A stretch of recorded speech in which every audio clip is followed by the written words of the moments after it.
Assalamualaikum warahmatullahi wabarakatuh. Bismillahirrahmanirrahim. Alhamdulillahirabbil alamin wassalatu wassalamu ala asyrofil mursalin sayyidina Maulana Muhammadin wa ala alihi wasallam. Nama Pak Bapak Rektor dan semua teman-teman dari UI yang saya hormati. Di sini kita akan mengkaji faslun fil musaraqah ila nusfi fid dima. Bab seharusnya ngambil sikap cepat, musyawarah itu ngambil sikap cepat untuk menyelamatkan mengalirnya darahnya orang Islam. Di sini Imam Izzuddin Abi Salam mengambil ayat wajah rajulun min aqsal Madinah yas'a qala ya Musa innal mal ya'tamiruna bikal yaqtuluka fakhrus inni laka minan nasihin. Beliau memberi penjelasan wa kadzalikal musara'atu fi amrin diniyyin yuqafu fautu. Jadi begini ya, kalau dalam fikih Islam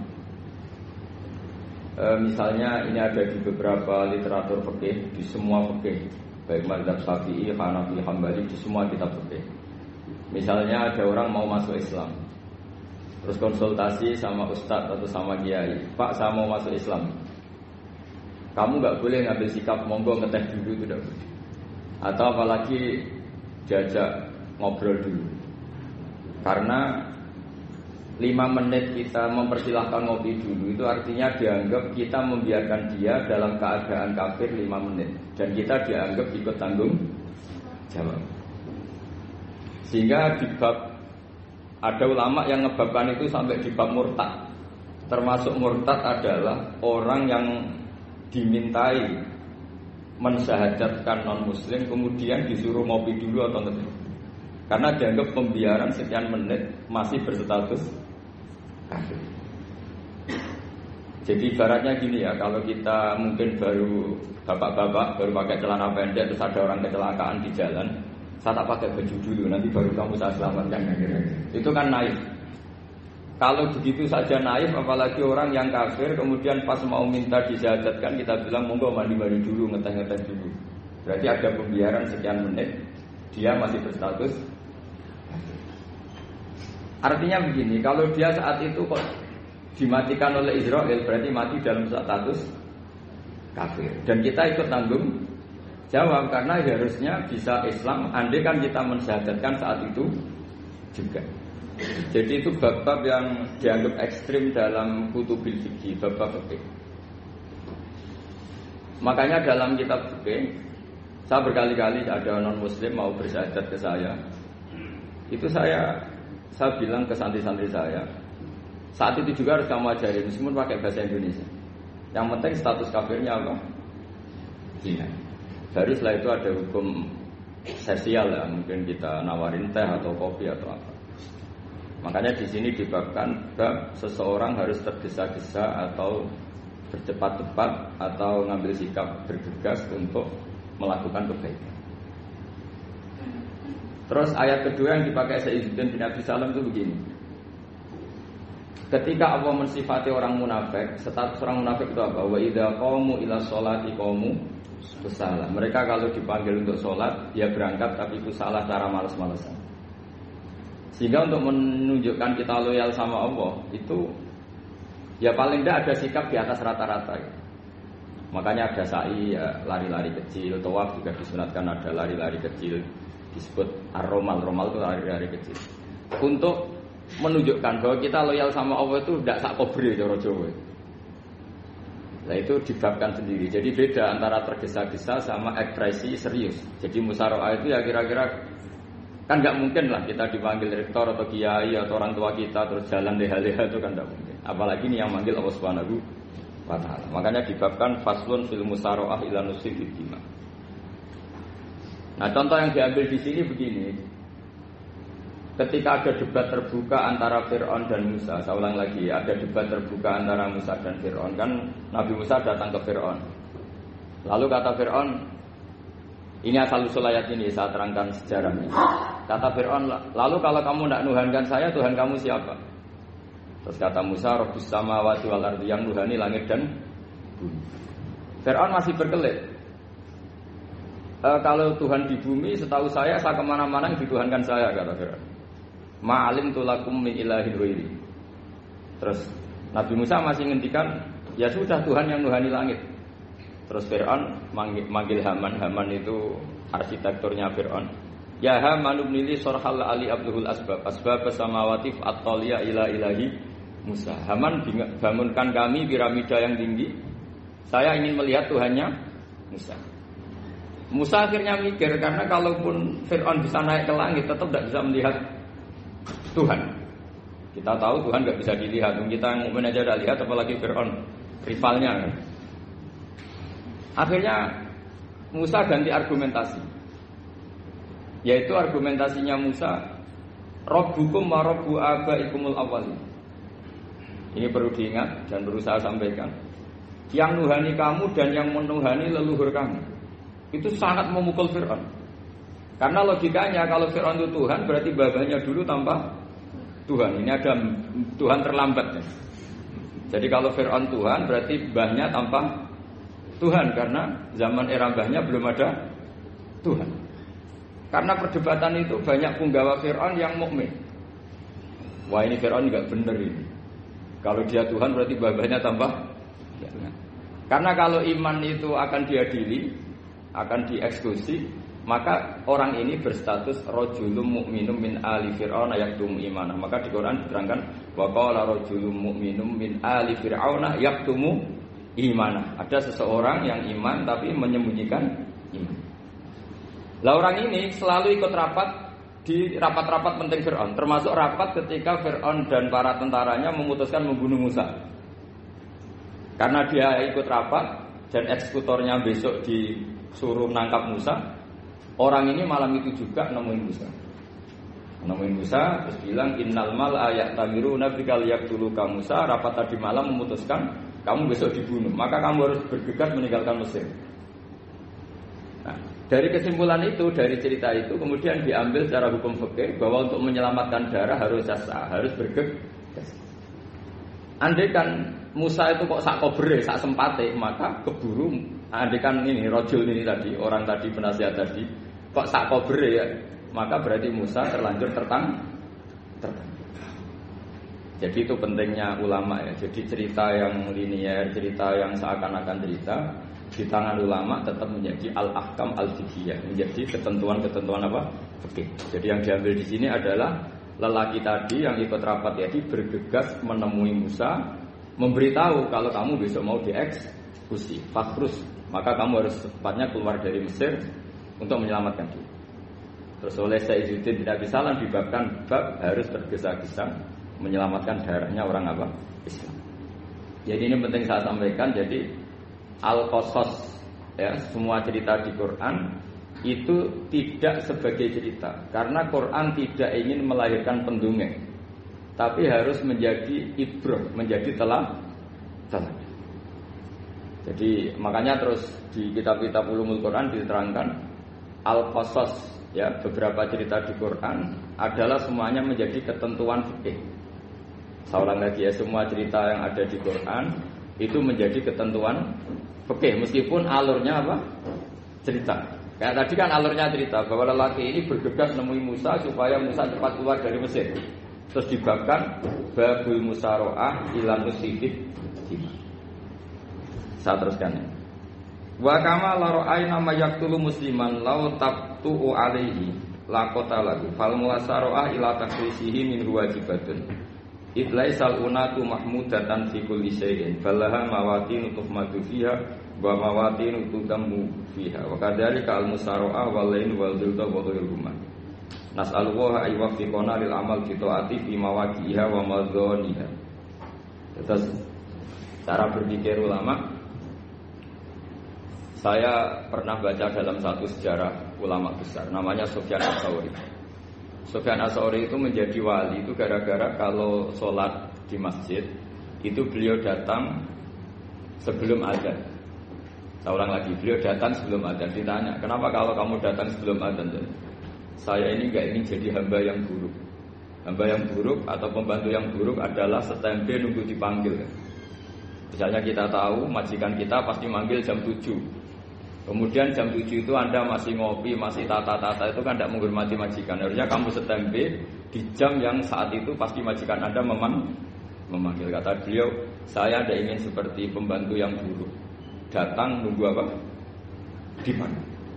Jadi itu ada beberapa spirit ya, atau inspirasi dari aturan-aturan mahabbah. Sebab itu ketika Allah kritik orang munafik, wa idza qamu ila sholati qamu kusala, ketika dipanggil sholat mereka datang bermalas-malasan. Karena ada cintanya sama Allah, maka datang berlambat-lambat. Nah, berarti kalau ekspresi cinta mengharuskan kita datang bercepat. Makanya dalam istilah lain di Quran ini termasuk balaghatul Quran. Di juz 25 itu istilah menuju Allah itu fafirru ilallah. Kita tahu firar itu maknanya lari apa jalan biasa? Lari. Jadi untuk mengekspresikan mahabbah kita, kangen kita pada Allah, cara bahasa Arab isak kita, berontok kita sama Allah, tidak diistilahkan jalan tapi fafirru ilallah, harus bergegas berlari. Begitu seterusnya. Maka kalau ada orang Islam, terus ini konsekuensi hukum. Ada non-muslim minta, Pak Bah, saya tolong ajarkan syahadat. Nggak boleh saya bilang gini, monggo ke dalam dulu. Padahal perjalanan ke rumah saya misalnya setengah jam, nggak boleh. Saat itu meskipun sambil berdiri-diri, harus kita tauhidkan. Kamu yakinnya Allah itu satu, Tuhan Allah. Harus. Karena kalau ada perjalanan ke rumah 5 menit, terus dia kecelakaan, belum syahadat, statusnya mati apa? Kafir. Dan kita ikut terlibat, karena sebetulnya bisa mengislamkan saat itu juga. Analoginya kayak tadi loh. Orang kecelakaan di jalan karena kita pakai celana pendek. Contoh sendiri ya, saya tak pakai baju dulu. Habis itu dilides truk. Itu kan kita ikut salah karena kita yang punya kesempatan. Tentu yang disalahkan yang punya kesempatan. Karena merubah status dari potensi kelides truk menjadi sama sekali gak potensi kelides truk dengan kita inggirkan. Meskipun kita dalam keadaan tidak ideal. Sama. Orang kafir yang mau masuk Islam itu umumnya kiai-kiai kan kadang sebagian disuruh mandi dulu, itu salah sebetulnya. Itu salah sekali.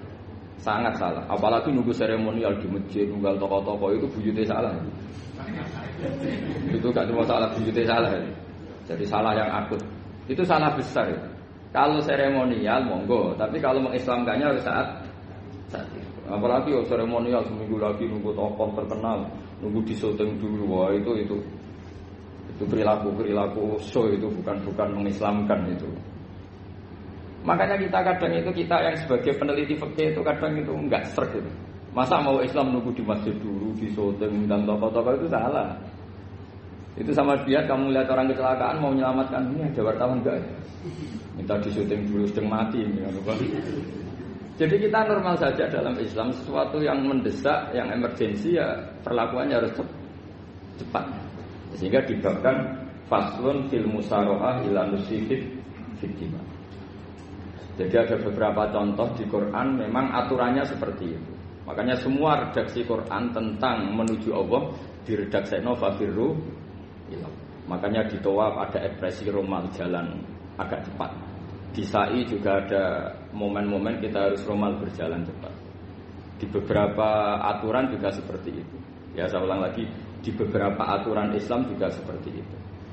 Nah sekarang efek di hukum haji. Saya banyak baca literatur haji.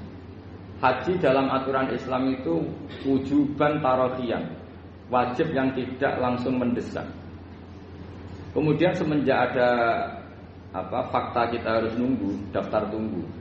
Itu kita sebagai ahli fikih itu gamang. Misalnya gini, saya umur 20 punya uang, sekarang berapa daftar? 25 juta ya. Saya umur 20 punya uang 25 juta. Saya jomblo misalnya, ya butuh nikah, ya butuh macam-macam. Itu wajib daftar haji apa enggak? Karena kalaupun daftar nunggu 20 tahun. 20 tahun kan asumsi umum masih umur 40, masih hidup lah kira-kira seharusnya. Nah sekarang kalau ada orang umur 50 tahun punya uang 25 juta, menurut Anda wajib daftar saat itu apa enggak? Wong daftar saja bisa game gitu. Dan kalau misalnya umur 50 ditambah 25 kan 75. Itu kalau orang sumpah sudah cepat mati itu. Maka itu menjadi pertanyaan, apakah fikih ini kita rubah? Karena dulu kan orang itu longgar semua. Karena haji zaman Nabi pun tidak langsung dilakukan saat pertama diwajibkannya haji. Jadi Nabi punya sisi unik. Pertama ada tahun diwajibkannya haji, Nabi tidak langsung haji. Sebab itu ulama berkesimpulan kalau wajibnya haji tidak langsung. Maka fikih itu memang unik. Sholat juga gitu. Ada istilah begini dalam sholat. Wa tajibus sholat ala kulli muslimin wujuban muwassa'an. Di semua kitab fikih takbirnya seperti itu, redaksinya. Wajib sholat dilakukan orang Islam wujuban muwassa'an, wajib yang ada longgarnya. Sehingga ketika zuhur jam 12 WIB kita dengar azan, boleh sholat setengah 1, jam 1, setengah 2, jam 2. Karena memang wujuban muwassa'an, memang ada batas akhir waktu misalnya sampai setengah 3. Nah problemnya begini, misalnya setengah 1 Anda pasti dipanggil majikan kamu yang diharuskan melakukan satu aktivitas, misalnya Anda pilot, yang nggak mungkin sholat lagi di kokpit. Apakah status wujuban muwassa'an wajib yang longgar menjadi hilang karena setelah itu tidak ada kesempatan lagi sholat? Apa tetap kita sebagai ahli Islam yang agak balelo tapi alim, misalnya ya sudah tetap jadi pilot. Nanti kan ada aturannya sendiri, ada rukhsahnya sendiri, ada kemurahan sendiri kita sudah jadi pilot. Misalnya sholat tanpa harus menghadap kiblat, sholat yang tetap di perjalanan. Kira-kira Anda kalau jadi ahli fikih pilih mana? Pilih harus sholat di depan, apa tetap memberi kelonggaran? Gak apa-apa sholat sambil apa? Nyuper sambil pilotin apa pesawat. Anda pilih mana? Karena kalau konstitusi ilmu itu memang harus ada, dengan tanda kutip ya, memang harus ada nakalnya. Kalau nggak nakal malah gak sah. Memang unik ilmu itu. Karena ilmu itu kalau dipaksakan lurus terus, itu nanti malah bengkok karena menghilangkan rukhsahnya Allah, kemurahan Allah. Tapi kalau dipaksakan rukhsah terus, murah terus, nanti dianggap menyepelekan hukumnya Allah. Maka kita yang ahli fikih itu pusing. Misalnya saya sering ditanya, Gus saya ini supir bis, kan musafir terus, berarti saya boleh nggak puasa terus panjang Ramadan? Coba kalau ada jadi ahli fikih mesti bingung. Mau boleh, ya boleh terus supaya orang nggak peduli sama Ramadan. Mau mengatakan wajib puasa, kayak nggak peduli dengan kemurahan Allah yang membolehkan musafir tidak puasa. Coba loh, Anda jangan jadi ekstremis yang misalnya bantah tok, protes tok, ini kan.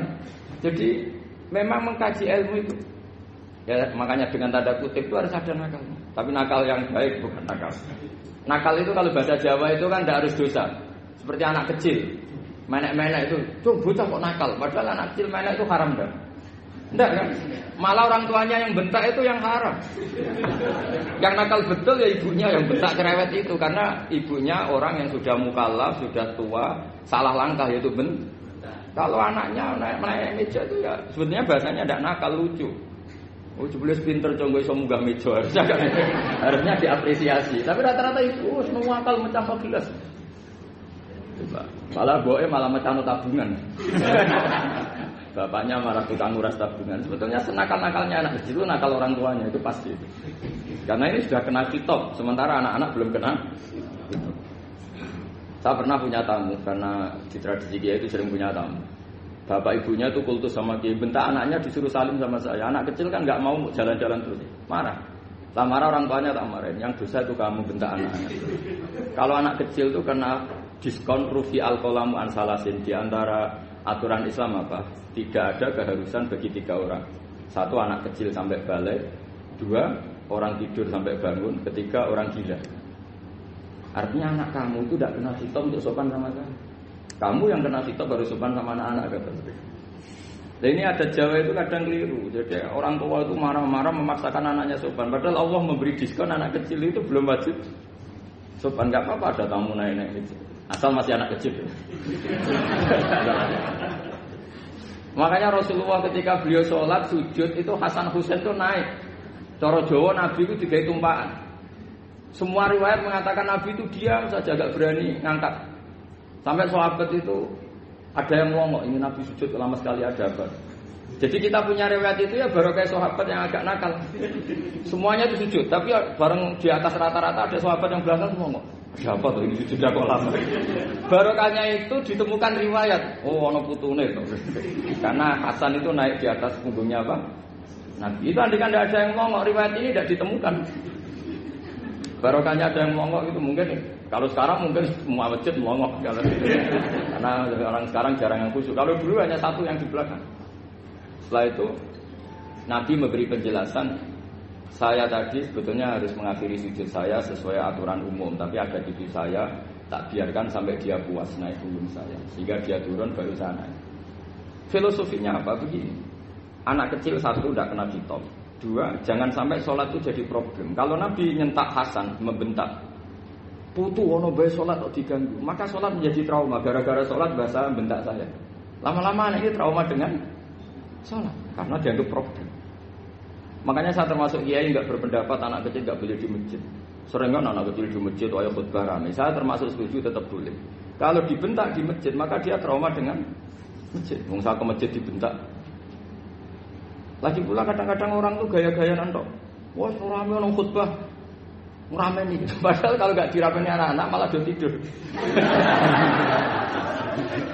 Kita kan nggak bisa menjamin kalau perilaku kita lebih baik gitu. Mendingan kan anak-anak main di masjid dibanding di karaoke kan. Jadi kan, lah ini maksudnya saya, ini fikih ya. Fikih itu wilayahnya, makanya jadi ahli fikih itu susah-susah gampang. Jenengan jangan hanya berpikir protes dengan ketentuan fikih, mengkaji yang sebanyak-banyaknya. Itu tadi.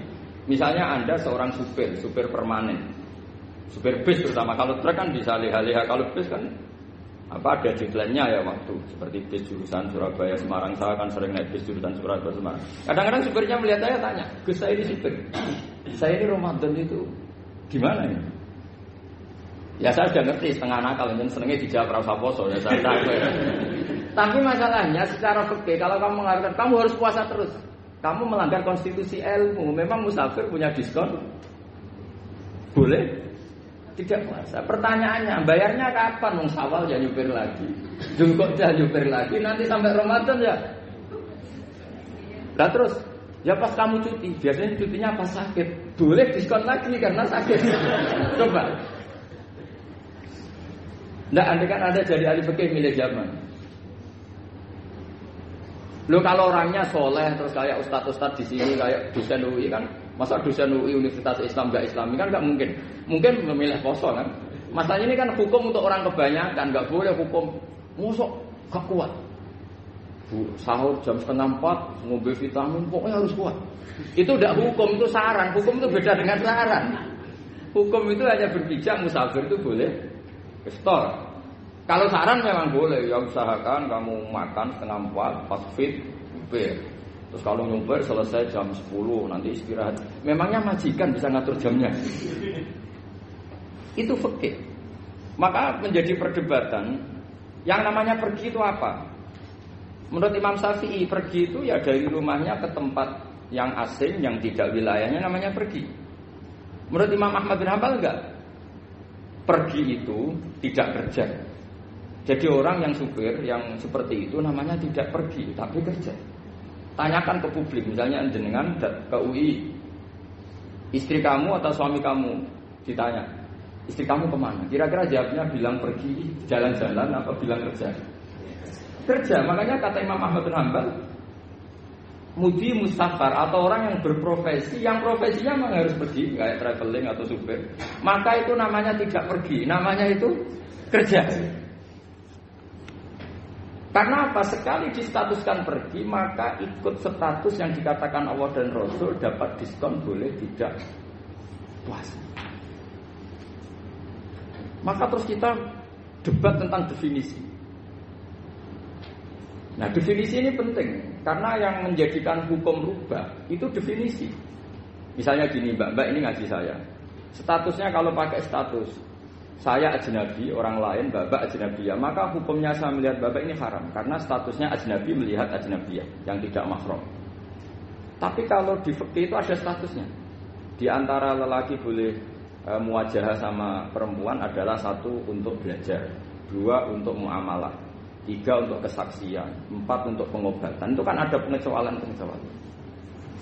Sehingga statusnya sekarang Mbak itu belajar, apa ingin melihat Gus Bah atau Gus Bah itu mengajar atau ingin melihat Mbak? Itu statusnya bisa rubah. Makanya kalau sebetulnya kalau kita marung di warung misalnya Padang, kita nggak pilah-pilah, kebetulan pelayannya perempuan itu masih bisa ditilah secara fikih. Saya muamalah marung, cuma kebetulan penjaganya. Tapi masalahnya Pak ini punya daftar penjaga yang cantik, yang masalah. Maka pertanyaannya itu marung ke situ demi marung, apa demi melihat? Tidak jawab saja. Demi marung apa demi melihat? Kalau demi marung supaya kenyang, penjaga yang sangar-sangar juga banyak. Akhirnya kalau demi makan, penjaga yang cowok kan banyak. Kalau demi melihat, berarti yang dihitung kan niatnya. Berarti karena muamalah apa karena melihat? Melihat. Itu status. Jadi makanya kalau mudi musafar itu namanya orang pergi atau orang kerja? Orang kerja. Maka menurut pikirannya Imam Ahmad bin Hanbal, seperti itu harus puasa. Karena dia adalah pekerja, bukan musafir. Lalu dalam masalah jumlah 3 hari misalnya. Kalau dalam fikih kita, nggak saya kenapa ngomong fikih terus ya, karena banyak yang melupakan fikih. Jenengan pergi haji. Zaman Nabi haji itu jamak dan qashar terus. Padahal hajinya Nabi itu, haji itu minimal kan berapa hari minimal itu? 9, 10, 11, 12. Sebenarnya haji itu minimal hanya 4 hari. Karena 13 Dzulhijjah bisa nafar apa? Awal. Kalau nafar awal berarti nggak ada kewajiban nafar sani. Berarti yang wajib betul kan tanggal 9 wukuf di Arafah, terus 10 biasanya ifadah sama balang jumroh apa? Akobah, terus 11, 12 itu kan sudah boleh cabut. Karena apa? Nafar apa? Awal. Berarti nggak usah nafar apa? Sani. Berarti hanya berapa? 4. Tapi Nabi haji di Mekah Medina itu sampai 40 hari karena perjalanan. Pertanyaannya, ketika Nabi menjamak dan mengqashar itu cara Imam Syafi'i lis safar. Karena Nabi orang Medina datang ke Mekah dengan jarak 460 kilo, maka Nabi boleh jamak dan qashar. Jadi pikiran Imam Syafi'i, jamaknya Nabi itu lis safar karena pergi. Cara pikiran Imam Malik enggak, jawabnya Nabi itu lin nusuk. Nabi menjamak sholat itu karena melakukan ibadah haji. Efeknya adalah orang Mekah kalau haji itu cara Imam Malik meskipun jaraknya dekat boleh apa?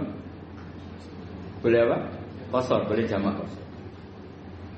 Lalu terus ada pertanyaan fikih lagi. Lalu jamak qashar itu karena pergi apa karena masyaqqah? Karena repot. Coba kalau sampean kira-kira jawab.